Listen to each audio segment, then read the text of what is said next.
దేవుని నామానికి వందనాలు చెల్లించుకుంటున్నాను. మరి నాకు ఈ అవకాశం ఇచ్చిన దేవునికి వందనాలు. మరి రతన్ అబ్రహాం యూట్యూబ్ ఛానల్ వీక్షిస్తున్న విశ్వాసులందరికీ కూడా దేవుని నామం పేరిట వందనాలు చెల్లించుకుంటున్నాను. మరి మనం సిలువ ధ్యానాలు ధ్యానిస్తున్నాం కదండి. మరి నాకు ఇవ్వబడిన మాట యేసు ప్రభు వారు సిలువలో పలికిన 7వ మాట. మరి ఆ మాట బైబిల్లో ఎక్కడుందంటే లూకాసు వార్త 23వ అధ్యాయము 46వ వచనంలో ఇలా రాస్తుంది. అప్పుడు యేసు గొప్ప శబ్దముతో కేకవేసి, తండ్రి, నీ చేతికి నా ఆత్మను అప్పగించుకొనుచున్నానను. ఆయన అలాగు చెప్పి ప్రాణము విడిచెను. మరి యేసు ప్రభు వారిని సిలువ వేసిన తర్వాత ఆయన సిలువ మీద 6 గంటల సమయం గడిపినట్లు మనం చూస్తున్నాం కదండి. మరి యేసు ప్రభు వారు 3 గంటలు సన్లైట్లో, 3 గంటలు చీకటిలో ఆయన సిలువ మీద ఉండటం మనం చూస్తాం.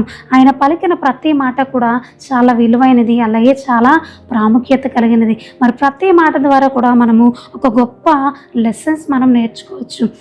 మరి యేసు ప్రభు వారి సిలువలో మరి 3 మాటలు మనుష్యులతో మాట్లాడినట్టు, మరి ఒక 3 మాటలు తన తండ్రి అయిన దేవునితో మాట్లాడినట్టు మనం చూడొచ్చు. మరి ఇంకొక మాట డిక్లరేషన్ కింద చెప్పినట్లుగా మనం చూడొచ్చు.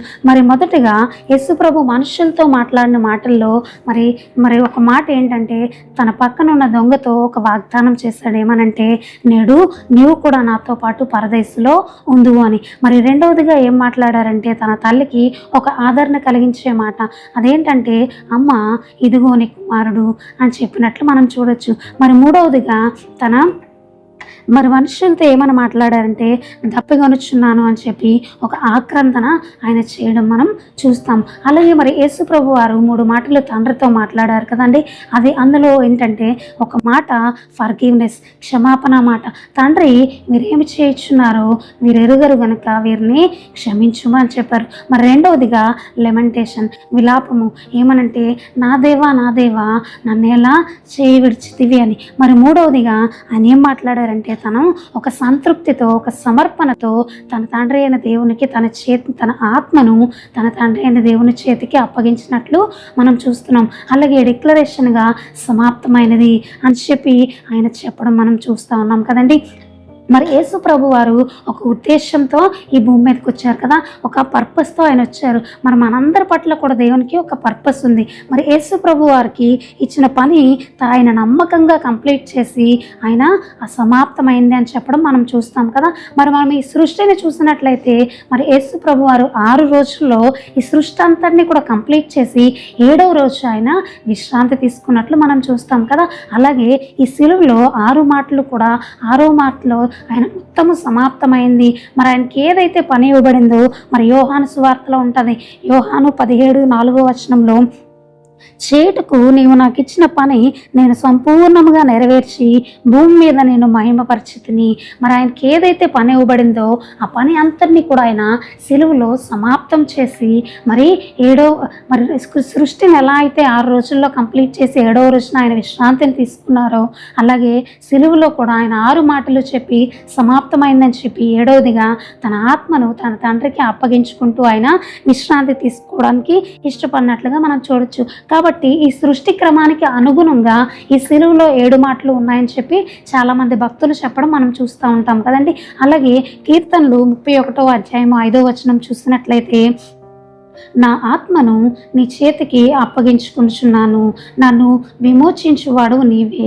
మరి మనము ప్రాణంలో, శరీరంలో, మనం ఆత్మలో జన్మించినప్పుడు మనకి ఒక విమోచన, మనకు ఒక విమోచకుడు ఉంటారు కదండి. మరి యేసు ప్రభు వారు తన శరీరంలో ఈ భూమి మీదకి వచ్చినప్పుడు, శరీరం ధరించుకున్న తర్వాత ఆయన భూమి మీదకి వచ్చినప్పుడు ఆయనకు ఒక విమోచకుడు ఉన్నాడు. ఆయన ఎవరు అంటే పరమ తండ్రి అయిన దేవుడు కదండి. మరి మనకి కూడా విమోచకుడు ఎవరు?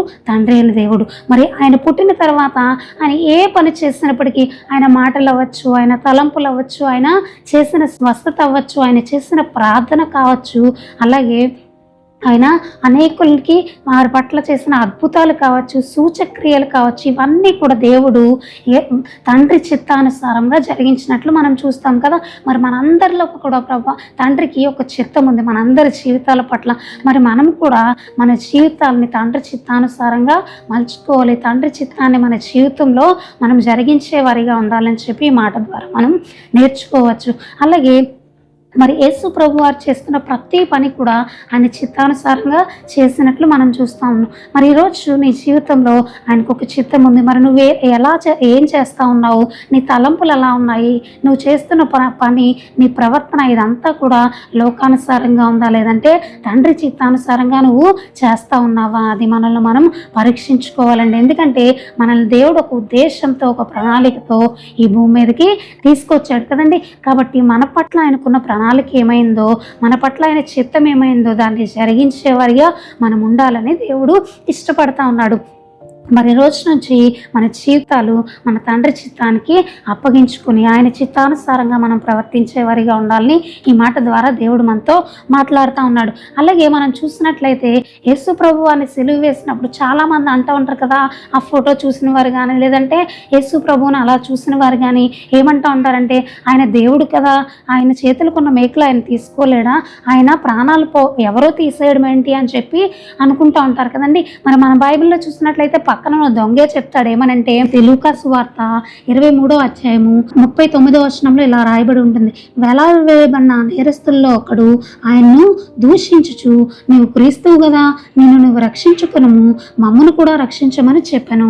మరి ఆ దొంగ కూడా చెప్తా ఉన్నాడు కదా, నువ్వు నిజంగా దేవుడు కదా, నువ్వు క్రీస్తువు కదా, మరి నీ శిక్షను నువ్వు విడిపించుకోలేవా, నువ్వు ఆ సిలువుని దిగి రాలేవా, నువ్వు నీ సిలువు మరణం తప్పించుకొని మమ్మల్ని కూడా రక్షించు అని చెప్పి ఆ దొంగ ఎలా అయితే చెప్తా ఉన్నాడో, అలాగే అనేకులు అనుకుంటూ ఉంటారు ఆయన ప్రాణంను వేరొకరు తీయడం ఏంటి, ఆయన దేవుడు కదా అని. కానీ ఆయనకి ఒక గొప్ప అధికారం ఇవ్వబడింది.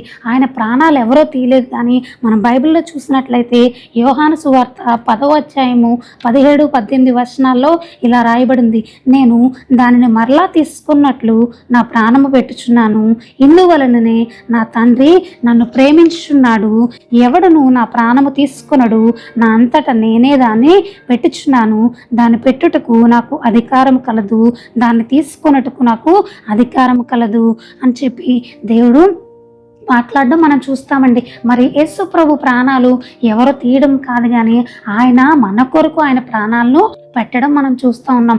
ఎందుకంటే యేసు ప్రభు తనకి ఏదైతే పని ఇవ్వబడిందో ఆ పని అంతా కంప్లీట్ చేసుకొని ఆయనకి తన ఆత్మను అప్పగించుకుంటూ ఉన్నారు. అది ఎందుకోసం అంటే ఆయన చనిపోయి తిరిగి లేచిన దేవుడు కదండి. చాలామంది నువ్వు దేవుడు కదా, నువ్వు ఆ సిలువ దిగి వచ్చేయచ్చు కదా అన్నవాళ్ళు చాలామంది ఉన్నారు. కానీ ఆయన మన కొరకు తన ప్రాణాన్ని అర్పించినట్లు ఆ ప్రాణం ఆయన ఇష్టానుసారంగా ఇష్టపూర్వకంగా నీ కొరకు నా కొరకు ఆయన సిలువలో తన ప్రాణాన్ని పెట్టడం మనం చూస్తాం.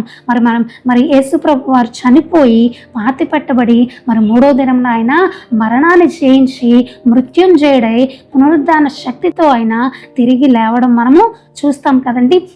ఆయన మన కొరకు మాత్రమే ఆయన ప్రాణాన్ని అర్పించాడు. మరి చాలామంది వాదించేవారు చాలా రకాలుగా అనుకుంటూ ఉంటారు, కానీ ఆయన మన కొరకు తన ప్రాణాన్ని అర్పించారు. మరి ఆయన ప్రాణాలను మన కొరకు ఆయన పెట్టినట్టు మనం చూస్తూ ఉన్నాం. మరి భూమి మీద ఆయన ఏ పని నిమిత్తమై పంపబడ్డారో ఆ పని అంతటినీ కూడా నమ్మకంగా విధేయతతో వినయంతో ఆయన కంప్లీట్ చేసుకొని ఒక సంతృప్తితో తన తండ్రికి తన ఆత్మని అప్పగించినట్లు మనం చూస్తూ ఉన్నాము. అలాగే తన తండ్రి చిత్తాన్ని ఆయన కంప్లీట్గా నెరవేర్చడం మనం చూస్తూ ఉన్నాం. మరి మన జీవితాలు మనము ఎంతకాలం ఉంటామో తెలియదు, కాబట్టి మన జీవితంలో తండ్రి చిత్తం ఏమైందో మనం దాన్ని నెరవేర్చేవారిగా ఉండాలని దేవుడు మరొకసారి మనందరితో మాట్లాడుతూ ఉన్నాడు.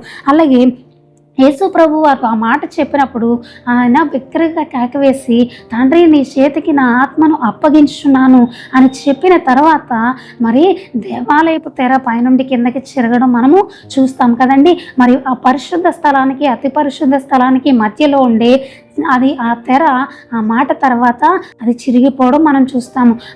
ఇది వరకు ప్రధాన యాజకులు మాత్రమే అతి పరిశుద్ధ స్థలంలోనికి వెళ్ళే పరిస్థితి. కానీ ఎప్పుడైతే యేసు ప్రభు తన ఆత్మను తండ్రి చేతికి అప్పగించుకుని ఆయన ప్రాణం విడిచారో వెంటనే ఆ దేవాలయపు తెర చిరిగిపోవడము, మనము డైరెక్ట్గా దేవుని సన్నిధికి వెళ్ళగలిగే కృపను దేవుడు మనకి ఇచ్చాడు.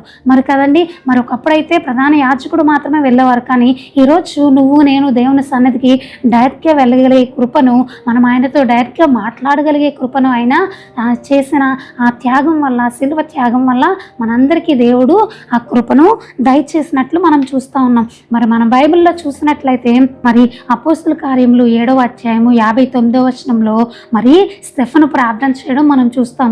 ప్రభువును గూర్చి మొర్రపెట్టుచు, యేసు ప్రభువా నా ఆత్మను చేర్చుకొనమని స్టెఫను పలుకుచుండగా వారు అతన్ని రాళ్లతో కొట్టిరి. మరి స్టెఫన్ అయితే తను చాలా ధైర్యంగా చెప్తా ఉన్నాడు, యేసు ప్రభువా నా ఆత్మని చేర్చుకొని. మరి ఈరోజు నువ్వు చెప్పగలుగుతా ఉన్నావా?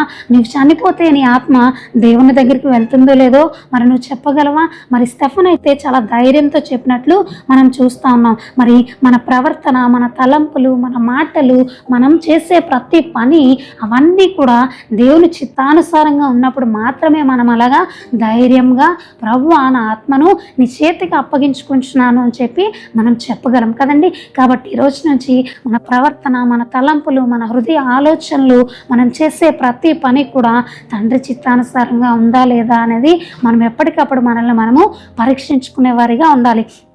మరి యేసు ప్రభు సిలువలో పాప క్షమాపణ ఇచ్చారు కదండి. మరి ఎప్పుడైతే నువ్వు సిలువను ఆశ్రయిస్తావో, ప్రభువా నన్ను క్షమించండి, నా పాపాలు క్షమించండి, మీరు సిలువలో కాచిన రక్తంతో నన్ను కడగండి అని నువ్వు ఎప్పుడైతే నీ పాపాల యొక్క క్షమాపణ సిలువ దగ్గర నువ్వు పొందుకుంటావో, ఆయన ఇచ్చే రక్షణ భాగ్యమును నువ్వు పొందుకుంటావో, ఆయన రాజ్య వారసత్వం నువ్వు పొందుకుంటావో, అవన్నీ కూడా ఆయన రాజ్య వారసత్వము, ఆయన ఇచ్చే రక్షణ, పాప క్షమాపణ, ఇవన్నీ కూడా దేవుడు ఉచితంగా ఇవ్వడానికి ఇష్టపడతా ఉన్నాడు. మరి నువ్వు అవన్నీ ఎప్పుడైతే పొందుకుంటావో, నీ పాపపు క్షమాపణ తర్వాత నువ్వు ఎప్పుడైతే విశ్వాసంతో మోకరించి ప్రార్థన చేస్తావో అప్పుడు దేవుడు నీకు పాప క్షమాపణ దయచేస్తాడు. వెంటనే ఆయన నీ హృదయాన్ని ఆయనకు అర్పిస్తావో ఆ రోజే ఆయన నిన్ను తన రాజ్య వారసునిగా చేసుకుంటాడు. నీ పేరు ఆయన జీవ గ్రంథంలో రాస్తాడు. అలాగే నీవు ఈ లోకాన్ని విడిచినప్పుడు ఆయనతో పరలోక రాజ్యంలో నిత్య జీవమును అనుభవించి ఆయనతో ఆనందంగా ఉండగలవు.